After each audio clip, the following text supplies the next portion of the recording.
everybody, today I wanted to talk to you about some of the tech stuff that I travel with when I'm on the road. A lot of you ask me what I use for blogging, vlogging, and generally taking photographs. As a blogger, I tend to travel with quite a lot of technology, so I have to have a backpack that fits all of that in. Obviously I wish I could travel lighter, but not really possible. The first thing that is kind of essential for me is my iPhone 5. I use this for all my social media updates, Facebook, Twitter, Instagram, and it's my lifeline really, so if I lost this it would be a disaster. The next thing I have is my external battery. Now, no one wants to lose battery on their phone. It's really annoying.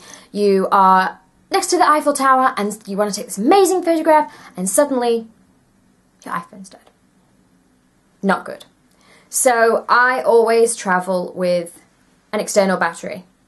Basically it comes with a cable, like so, and you plug that in there and you can charge this either with the USB, either in your laptop, or my iPhone, the charger has a little USB port, so I actually unplug the iPhone cable, plug this in, and charge it at the mains, which obviously is a lot quicker to charge.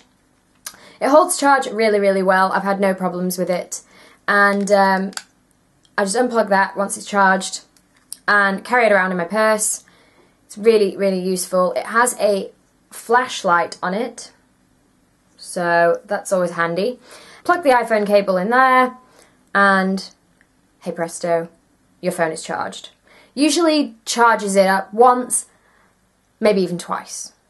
2 full charges I've had with it. It's a lifeline. It's amazing how many times my phone dies on me. Next up is this little device that I was given by Nomad goods. Hope you can see it. This is basically, it goes on a keychain, so it's on my car keys right now. It's a little like rubbery, it's quite flexible. It has a USB bit in one end and the iPhone 5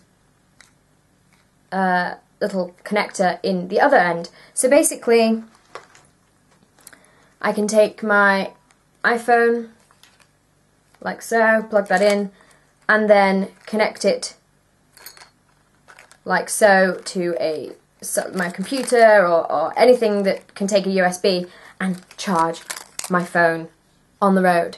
This is handy because a lot of the time, you know, it's annoying having to carry cables and they all get tangled up in your bag. This is just a little lifeline, always on the keys, so if I forget to take a cable out with me, I have something spare on my keys. Really handy to have. You can never travel with too many adapters.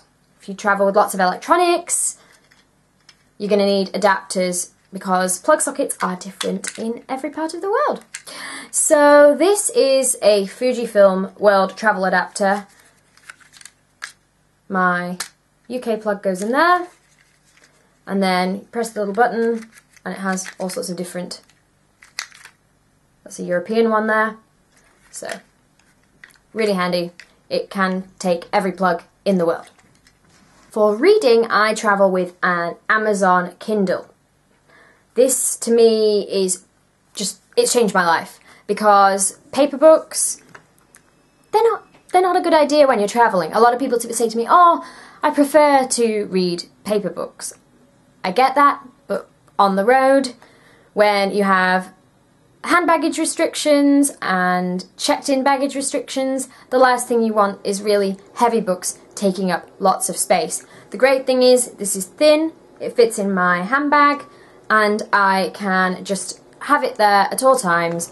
When I'm bored, I'm at a bus stop, on a train, on a plane, I can just whip it out and start reading. I usually try and download lots of books at once so that I have, because I read quite quickly, that I have another one to read straight away, because you never know when you'll be stuck without Wi-Fi and no books. So I load it with that and travel guides. You can load it with travel guides, not just fiction books, you know, anything. So this is really, really useful, and I take it to the beach the pool, everywhere. And to keep it protected, away from sand, all sorts of, you know, spillages, anything like that, I have just a neoprene case, which I actually bought from Tesco. For data storage, I travel with the Sandisk 16GB wireless USB flash drive. This is really useful for storing my documents, photos, videos, and then I can stream them onto up to 8 other devices wirelessly. So I could access everything that's on here from my laptop or my iPad over Wi-Fi, which is really, really useful. This is, although it's got a 16GB storage, it also has expandable capacity if you want to store more stuff. And it's just great for backing everything up on the road or if I run out of space. I do have an external hard drive, but what I do is I usually back everything up onto that from my computer and leave it at home. Now, if my bag got stolen and I had my laptop and my hard drive in there, that wouldn't really very good, would it? So I take my laptop with me, leave the hard drive at home. That way, if something happened to my computer while I was away, everything I know is safe at home.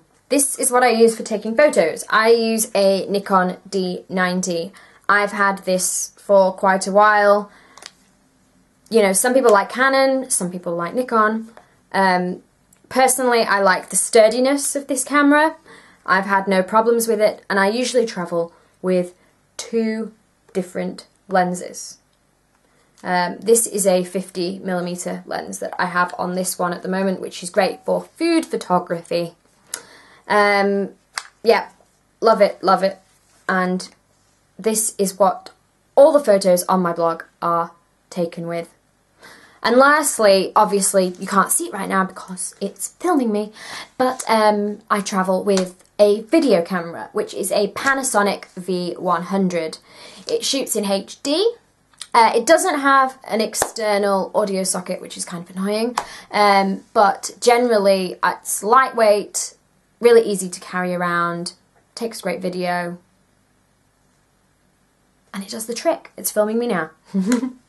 So that's what I travel with on the road. I would love to hear from you about what kind of gadgets you like to use, and if you have any questions, please leave a comment and subscribe.